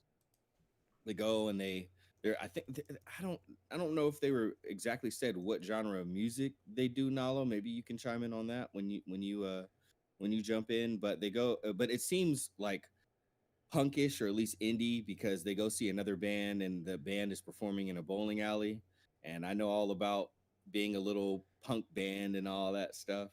Um, so you go and you see the, and to them, like when you're in a band and you're at that level, like it's all about coolness factor and like how much soul you got. So they're critiquing this other band, how like they kind of have the it factor, but they don't really have any depth to them, and how the Homesick Pilots can do a performance at a even cooler, more niche venue. And I remember doing like the living room musical performances and all that stuff, which are really fun. And they're like, hey, there's this haunted mansion, like we should do it at the haunted house. And so then it becomes a mission of them going and scouting it, because they're not sure if it's haunted. We've heard rumors. Finally, one person in the band talks about how they do know a kid that did go inside of it, and that kid ended up dying due to like organ failure. Apparently, the kid went in, and the house itself is not very big, but they said that they found like nails and claw marks in the wall right next to the front door, consistent with them being trapped and trying to escape. So naturally, at the end of around the end of issue 1, they all the main girl, I forget her name is Amy, AMI. She goes and she visits the house as she kind of is having some troubles at home and kind of wants to scout it out because it was her idea of having the show there to kind of really have the it factor and put a show together at the most interesting venue that you could in that town. And she experiences some supernatural things that happen within the home, and they're a little short on that. They're a little curt. Her other bandmates wait until the next day. They're looking for her. They can't get a hold of her. They go over to the home assuming that she might have went and scouted it out. They go inside as well. The rival band shows up. There's some conflict inside of the mansion, and ultimately the supernatural activity begins to come alive towards the end of it, and we get a little indicator of what that home might have to offer. Points about it that I really liked: there was some skater culture within there. I come from over 16 years of skateboarding, so that meant a lot for me. I actually used to work for Thrasher magazine. That's where I started with like media creation, and wasn't actually audio, it was actually video editing. I'll say So what? I used to subscribe to Thrasher. oh no way, that's crazy. Well, if any of you have ever watched any of the King of the Road videos from back in the day, you might have watched some of my editing, because I did some editing on some of the old King of the Road videos, which was basically like a scavenger hunt for skateboarders, where they'd have to like go to specific spots and do specific tricks there, and there was like a list, and like, whatever one you hit, you got points for your team. And at the end they would say, like, whether it be Birdhouse or Anti-Hero or Girl, like which team amassed the most points and became King of the Road. But anyhow, it's got some of that in there. It's got band culture in there, me being a musician coming from bands. That was really cool. And I do enjoy supernatural stuff, so the supernatural aspect was cool. Dan Waters' writing was very considerably different from Coffin Bound, which I actually appreciate, because Coffin Bound is like very specific kind of niche. But I do notice that he kind of brings some of his like kind of quirky ways that he plays around with words over to there, and it can kind of throw you for a loop a little bit. But I'm one of those weird people that I like my comics to work me out. Like, I paid for the money. If you're gonna make me think a little harder or a little deeper or do a little extra work in it, like I'm all about that. I feel like I get more money out of it if like my comics are a little bit, instead of just going to the gym, if my comics are a little bit like a trainer, like a personal trainer. So I'm cool with that. I'll kick it over to Nalo for the rest. Well, another book that was on my list was The Picture of Everything Else, which is also by Dan Waters. And so it seems like he's pretty skillful as a writer, because his tone and style is pretty different across all three of these books. I really like the kind of 90s retro pink, purple, white-esque art style, and the artist is slipping my name. I think it's Casper or something. I saw he was working on Homestick Pilots for like a pretty long time, posting previews on Twitter. And I really like the style of these characters have kind of like a white border around them, as if they're almost like pasted on top of an existing image. So it's kind of this unique art style. I think you covered, what the book is about pretty well. It, without the supernatural element, I really like this kind of like band rivalry, and how these like two bands rivaling, and they're looking for like the more edgy places to hang out. And in the first issue has that awesome scene that's like a cross section of the mansion, and you see the two different bands like walking through different levels and things like that. Otherwise, because we don't know too much of the ultimate direction of this book, all I can say is it's definitely one that is worth a look, at least to flip through in your comic shop to see if it might grab your eye. I think it's going to end pretty different than where it began, meaning it might move further away from this kind of skater punk 90s scene, but remains to be seen. But I'm definitely one of the books on my list that I'm following. So I actually got to read Coffin Bound. I did not know that this book was by the same guy. Coffin Bound was just behind the scenes for you guys. Coffin Bound is a book that Skip and I considered for the show, because we constantly are talking about different books to feature, which ones make the list, and essentially what makes the cut is it has two factors. Number one, how much time do we have? I mean, we can't cover every book, so we have to narrow it down. And number two, which books do Skip and I both have an extreme enthusiasm for? And one of the things that I've come to discover is that our tastes can be very similar in some ways, but when it comes to the books that we just really love, that we're very different. Books that we like, it'll like a lot of times the book Skip will be like, yeah, the book was okay. It was okay. But he didn't love it like I did. And then vice versa. He'll be like, I love this book. And I'll be like, yeah, it was okay. I read it. You know, like we never tend to be like, oh, I hated that book. Like, but it's just finding that tipping point. And Coffin Bound was a similar book where I read it and I was like, I liked it, but I didn't love it. But a lot of the things that you guys have described, I did like. I like what Skip talked about, his writing style. I was fascinated by it because it feels very unique. And that's one of the things I do like about indie books as well, as I feel like a lot of times it lets the author explore their own style of writing. When you're writing a mainstream book, you just have to kind of write like a mainstream book. You know, you can't be quirky and out there. And Coffin Bound very much is. I also really like the art style. There's a lot to love about Coffin Bound. And my point is, I guess I'm intrigued because if this is the same writer but doing different things, I want to check it out because maybe this will be the one that grabs me. Yeah, this is definitely way less esoteric and more digestible than Coffin Bound. Interesting too, you guys are talking about the punk rock theme because I really got a punk rock theme in Coffin Bound as well. So I'm wondering if Waters that's like an actual punk rock theme. This is more like high school kids who are like punkers. Okay, sure. Like they're in like bands and stuff. It's similar, so he must be like punk rock, but like Coffin Bound is like hardcore punk, where this is like kids at high school who like punk. Sure. I'm just wondering maybe if Waters has this background and maybe he's, you know, because a lot of times writers will write the things they know. So if he grew up as a punk rock kid and, you know, I don't know, and then he pulls from various phases of his life experiences, just something interesting. I noticed like the main character, which made her interesting to me, at least. Well, I will add there's this loose collective called the White Noise Collective of these writers based in London, and includes Dan Waters as well as Ram V, which Skip, by the way, Blue and Green, one of the best books of last year, and a few others. And so I've been following them, and it's cool to see how they differ on different books. And a few of them have now basically been hired by DC. So we'll see if they keep making indie books, including Dan Waters, by the way. He's at DC. Absolutely. Too. Yeah, doing some of the future state stuff.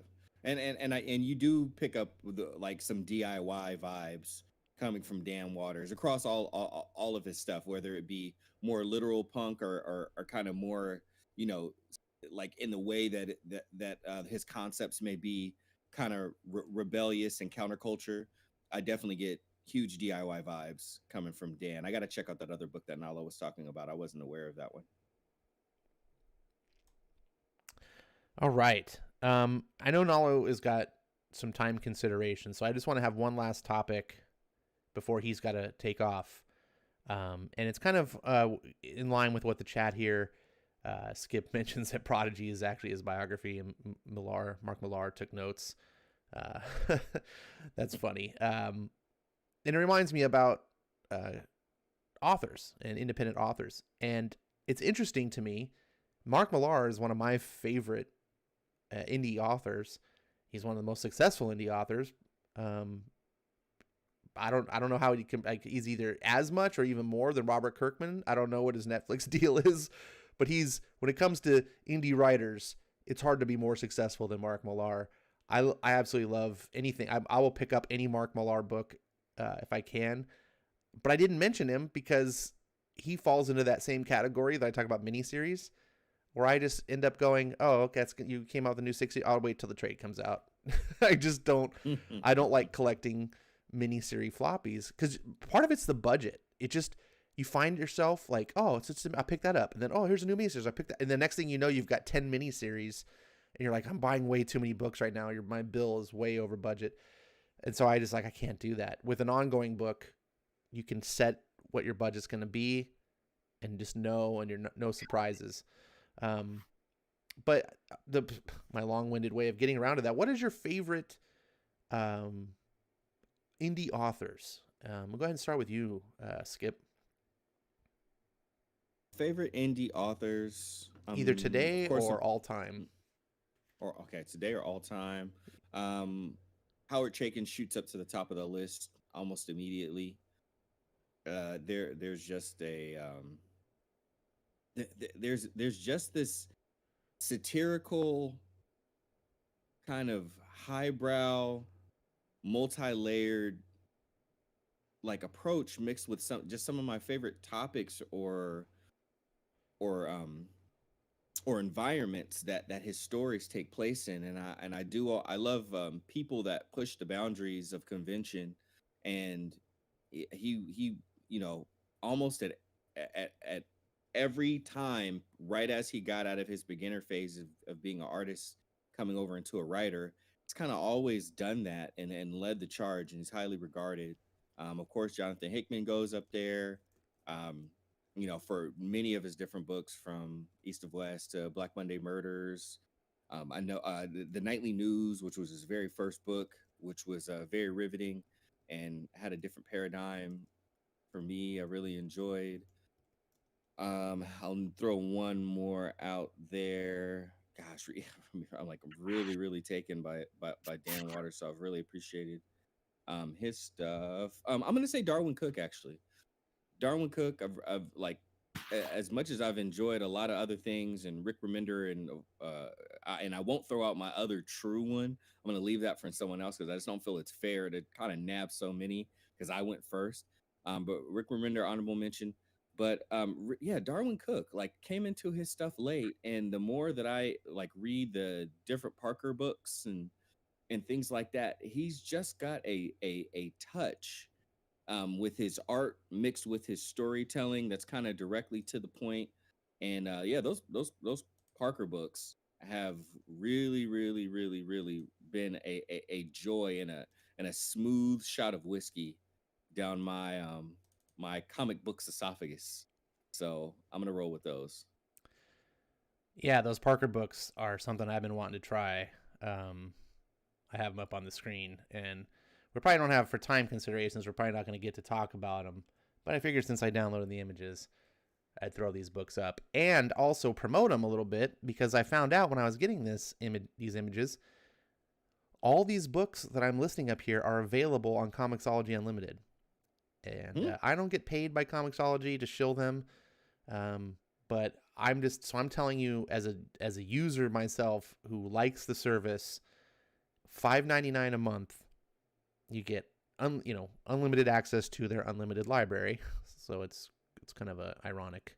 It's to their limited library you have unlimited access, but their library is pretty big. And in cases like here, Richard Parker, you get a lot of content. And I don't know about you guys, but I spend more money on comic books than I do on TV, streaming services, and stuff like that. So $5.99 might sound a lot, like, because you can get Disney Plus for $6.99. But since I'm already spending more money on the comic books, why not spend $5.99 and get tons of books you can read? You can cancel at any time. So if you just want to binge some books, spend $5.99. Binge as much as you want for 30 days, and then cancel. Like I said, you can go. I would also recommend go buy the books if you're like, I'd just rather own them. By all means. I don't want to have to buy everything. I'm on a limited budget, so I'm kind of happy as I'm going to check these out for free. But anyways, I just want to throw that out there. Check that out. Nalo, what are your favorite indie authors of all time or currently? Well, I don't think I'll have any surprises here. I definitely have to brush up on my all-time. As revealed on the stream, I'm fairly new to the indie world, and I think I've read quite a number in the last 3 years relative to other people, but they were all relatively new. But for me, I would just say which hardcover books do I own of collected, and that only comes down to, at the moment, to Jonathan Hickman and Ed Brubaker. For me, those are the ones that are just pushing the medium forward in terms of storytelling and what's possible, both on this kind of realism, character driven, crime side of things, and then on the Hickman side of like cybernetic AI, multidimensional getting my brain really thinking. There are other books, obviously, I love, but those two have shown that they can consistently, push forward on their paths and staying at the top of their game. And so I'm happy to learn about older indie writers I don't know about, but everything I've explored that's come out in the last 15 years or so, those are the two that have at least a library of books that I can point to and say, every one of these I'm really proud to own. All right. For me, I would say my favorite indie authors of all time is probably not going to come to surprise to some people. Number one is Frank Miller. I think he's just my favorite author in the comic book sphere of all time, and particularly the stuff that he's done indies with Sin City, 300. I consider Ronin an indie, even though it was published by DC Comics. It was again one of those things.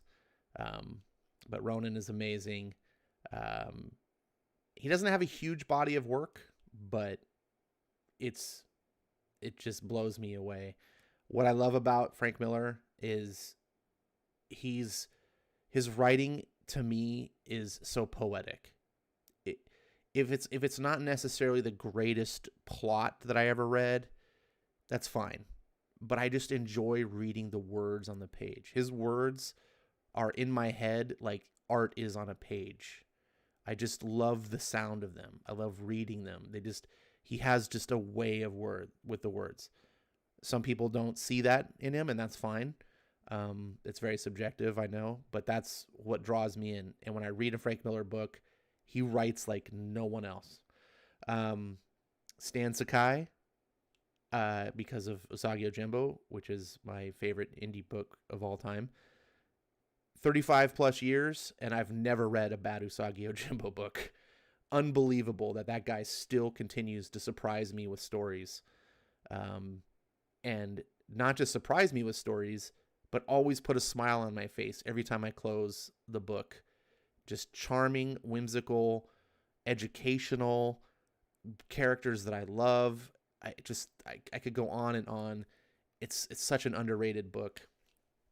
And favorite current writers would probably be Robert Kirkman, because when I think of a current writer where he just comes out with a book and I go, I'm going to read it.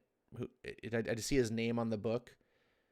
I'm going to read it. I may not love his books. There may not be like my favorite book ever, but he never does anything bad. I always know I'm going to, in any subject matter. I did not think I was going to get into Firepower. I had no interest in picking up that book.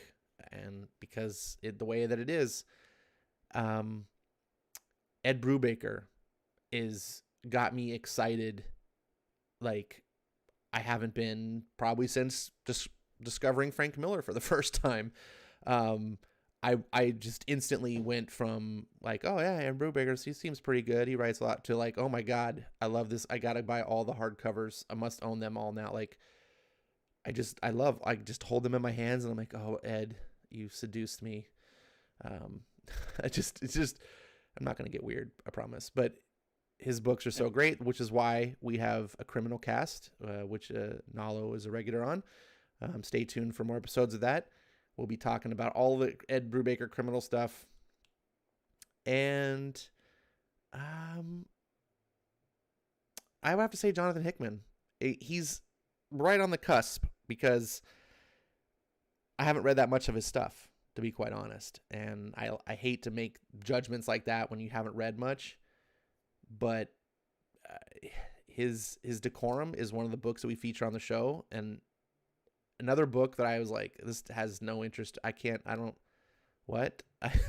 just, on paper, it doesn't click any of the right buttons that I would think, but I gave it a chance because it was Jonathan Hickman. And I talked to Nolo about this a long time ago when the first issue came out. I mean, he and I had a conversation and I was like, I'm not sure what I think about this book. It's weird. Like I just was scratching my head, and he helped me process my thoughts because we had this conversation, and ended up reading the book again and started discovering what it was that the book did right and what was intriguing about it. And then as each issue came out, it became more and more. And then East of West, which is a book I was really uncertain of, really just like, I don't know, because, partly because I have my own personal belief system, and East of West seemed to kind of potentially clash with that. I wasn't sure how I was going to digest it. But East of West is amazing. It's astounding. I can't wait to talk about it some more, which will probably be this Wednesday, if not Thursday.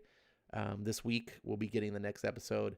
So East of West is what's helped it cross the finish line for me, and those are my top indie authors. You guys in the audience, I would love to hear what you guys have to say. We'll read that out. Dragon Majesty says Brian K. Vaughan, Hickman, and Kirkman. Brian K. Vaughan is a guy I need to read more of. Have you guys, Nalo, Skip, do you read any Vaughan? Paper Girls, baby. The one that got me back into this game outside of Spawn. Paper Girls. Oh yeah, Paper Girl. I forgot Paper Girls was Vaughan. Yeah, okay. Yep. Nalo, did you? Yeah, I read Saga. I binged it. I liked it. I'm not like a crazy fan because I also binged it, so I'm happy to read more. And back when I was like 13 or 15 or I don't know what year it was, I did read a little bit of Why the Last Man, but I have to go revisit it. Cool. Jimmy says his favorite indie authors are number 1, Mike Mignola, number 2, Kirkman, number 3, Kirkman, number 4, Kirkman, and then number 5, Hickman. And apparently he separated those by titles. So there's some common themes here. Apparently Kirkman and Hickman getting a lot of love. Dragon Majesty says, oh yeah, Ed Brubaker Phillips go on my list too. Jimmy says, I think we can all agree Kirkman is the king of all indie comic books. It's weird that Mark Millar, to me, is not getting the love. And even from myself, because I love Mark Millar. And maybe it's because he does that. Do you think it is? Maybe it's because he does that short format, and so his books don't resonate quite as much as, say, like a Kirkman who's got 193 issues of Walking Dead, and he just like really stamps his foot, like it just makes his mark known. Where Millar just does like, here's 6 issues of Wanted, moving on. I think so, because it's pretty hard, because people don't talk about them. It's hard to find like those 5 best miniseries of 2007. You know what I mean? Right. Like they kind of fall through the cracks over time.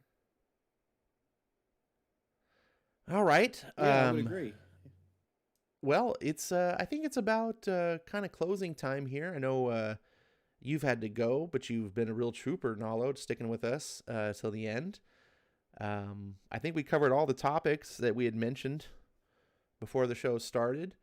So I'm going to give us some final thoughts. I'll let everyone, just anything that we haven't talked about or something that was in your head that you wanted to get out before the show ended.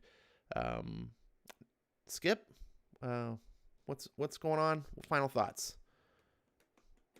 Final thoughts. I mean, it kind of comes back to the reason why I stick around indies. For the most part, we know what we're gonna get from Marvel characters, DC characters, and there's nothing wrong with knowing that.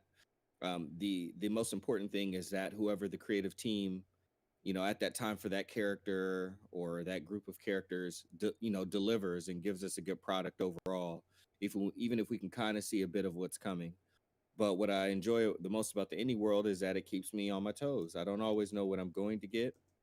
I get a larger variety of creators. I get to get creators that are not always so refined, but a little more raw, a little bit closer to realizing who they're going to be as a creator through the long run, whether it's a writer or artist.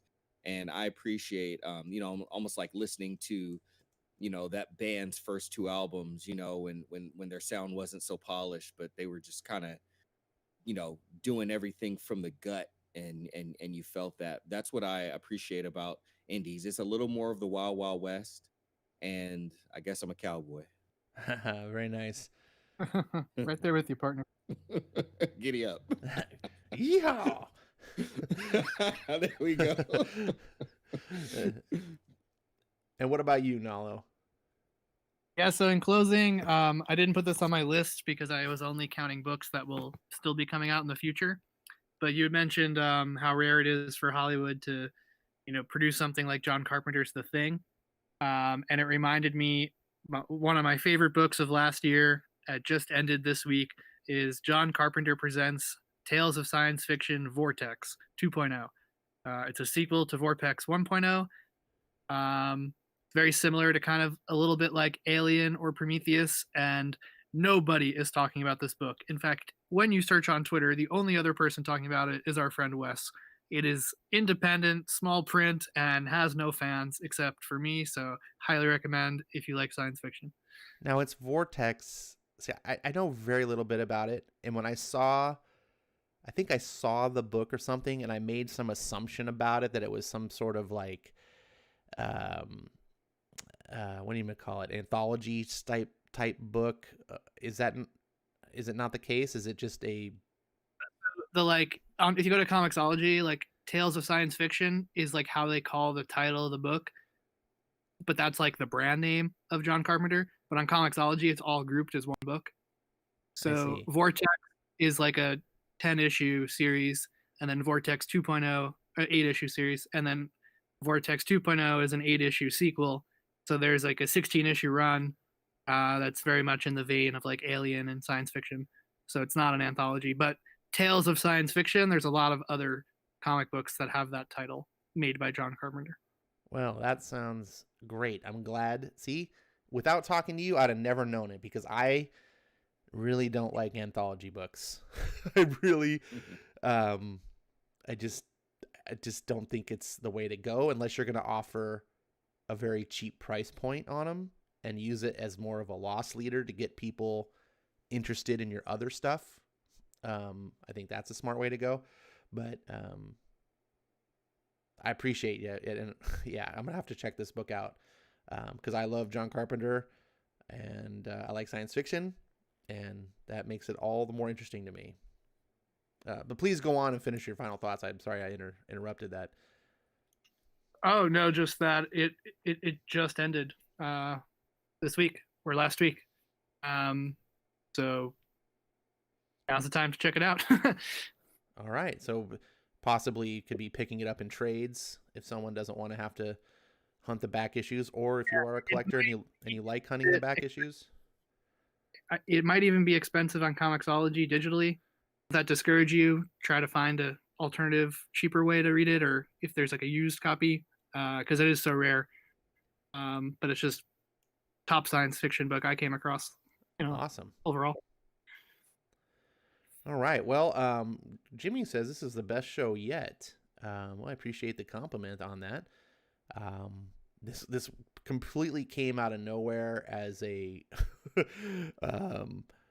quick put the fire out type of thing, and this is what we came up with. So it's glad that we were able to produce some good content. I'm not sure if we'll do more of these. I definitely enjoyed doing this. So I don't want to put anyone on the spot on the air as far as committing to future stuff, but there might be more, or maybe, depends on, we'll see how things go.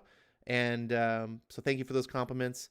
My final thoughts, I wanted to, it would be, we're going to talk about indie books. I would be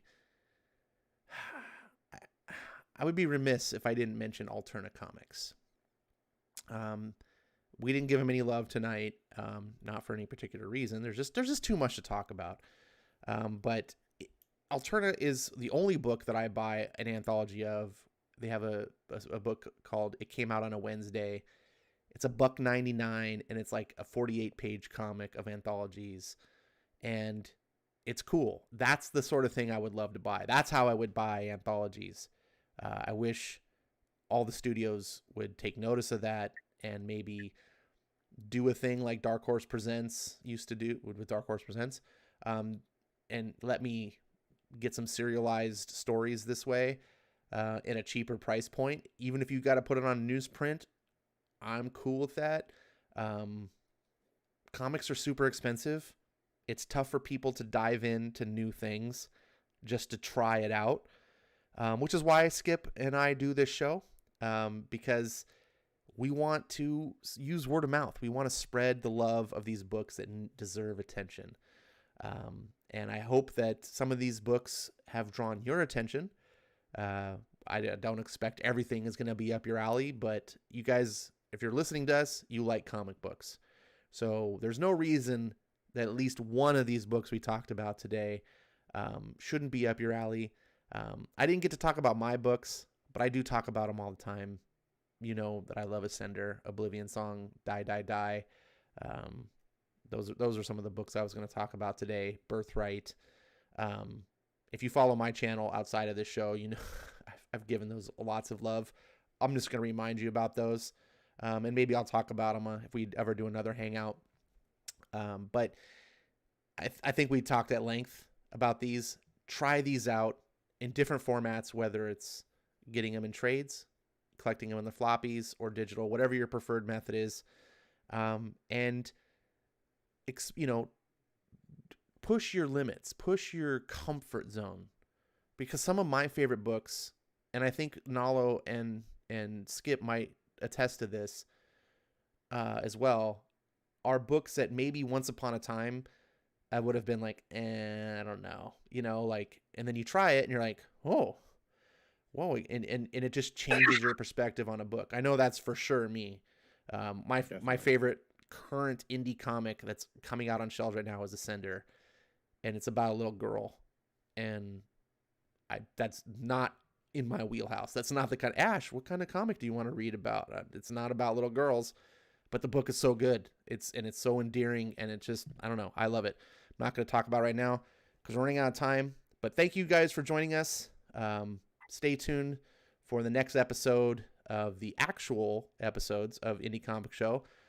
Also stay tuned for the next episode of Criminal Cast, which will be unknown. We'll keep you posted. We're talking about all Ed Brubaker's books. I'm Ash, speaking for Skip and Nalo. Thanks for joining us, and all your support. It means the world to us. And we'll see you next time. Say bye, guys.